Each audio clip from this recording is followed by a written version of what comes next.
തെരുവ് നായ്ക്കളെ ഷെൽട്ടറുകളിലേക്ക് മാറ്റണമെന്ന ഉത്തരവിനെതിരെയുള്ള ഹർജിയിൽ നാളെ സുപ്രീം കോടതി ഉത്തരവ്. ഡൽഹിയിലെയും NCR മേഖലയിലെയും തെരുവ് നായ്ക്കളെ ഷെൽട്ടറുകളിലേക്ക് മാറ്റണമെന്ന സുപ്രീം കോടതിയുടെ 2-അംഗ ബെഞ്ചിന്റെ ഉത്തരവ് ചോദ്യം ചെയ്തുള്ള ഹർജിയിലാണ് നാളെ കോടതി വിധി പറയാനിരിക്കുന്നത്. പി ബസന്ത് വിവരങ്ങളായിട്ട് ബസന്ത്, വലിയ ചർച്ചകളിലേക്ക് നയിച്ച തീരുമാനമായിരുന്നു. എന്താണ് പ്രതീക്ഷിക്കുന്നത്?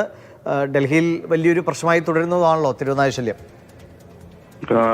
ഡൽഹിയിലെയും NCRലെയും, അതായത് നാഷണൽ ക്യാപിറ്റൽ ടെറിട്ടറി, ഡൽഹിക്ക് സമീപമുള്ള മേഖലകളിലെയും തെരുവ് നായ്ക്കളെ ഷെൽട്ടറുകളിലേക്ക് മാറ്റാനുള്ള ഉത്തരവ് ചോദ്യം ചെയ്തുള്ള ഹർജിയിലാണ് നാളെ 3-അംഗ ബെഞ്ച് വിധി പറയുന്നത്. 2-അംഗ ബെഞ്ചാണ് സ്വമേധയാ കേസെടുക്കുകയും ഈ തെരുവ് നായ്ക്കളെയൊക്കെ തന്നെ പിടികൂടുകയും അവയെ ഷെൽട്ടറുകളിലേക്ക് മാറ്റുകയും ചെയ്യണമെന്നുള്ള നിർദ്ദേശം കൊടുത്തത്. ഇവരെ പിടികൂടുന്നത് തടയാൻ ശ്രമിക്കുന്ന വ്യക്തികളായിരുന്നാലും സംഘടനകളായിരുന്നാലും കർക്കശമായ നടപടി എടുക്കണം എന്നുള്ളൊരു നിർദ്ദേശവും ഉണ്ടായിരുന്നു. മാത്രമല്ല, ഇവരെ ഷെൽട്ടറുകളിൽ കൊണ്ടുപോയി വാക്സിനേറ്റ് ചെയ്ത് തിരിച്ച് സ്റ്റെറിലൈസ് ചെയ്ത് തിരിച്ച് അതാത് സ്ഥലങ്ങളിലേക്ക് തിരിച്ചു വിടരുത് എന്നുള്ള ഒരു നിർദ്ദേശം കൂടി ഉണ്ടായിരുന്നു. ഇത് ABC ചട്ടങ്ങൾക്ക് വിരുദ്ധമാണ് എന്നുള്ളതാണ് അപ്പീലിൽ ഹർജിക്കാർ പറഞ്ഞിരുന്നത്. മാത്രമല്ല, വലിയ പ്രതിഷേധ പ്രകടനങ്ങളും ഈ തെരുവ് നായ്ക്കളെ സംരക്ഷിക്കുന്ന സംഘടനകളും അതോടൊപ്പം തന്നെ വ്യക്തികളും ഒക്കെ തന്നെ നായ സംരക്ഷണ ഗ്രൂപ്പുകളും ഒക്കെ തന്നെ സുപ്രീം കോടതിയുടെ മുന്നിലും മറ്റും നടത്തിയിരുന്നു, ഡൽഹിയിലും നടത്തിയിരുന്നു. ഇതിന്റെ പശ്ചാത്തലത്തിൽ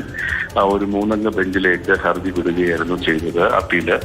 ഈ അപ്പീലിലാണ് നാളെ സുപ്രീം കോടതി ഉത്തരവ് പുറപ്പെടുവിക്കുന്നത്. ശരി, പി ബസന്താണ് വിവരങ്ങൾ നൽകിയത്.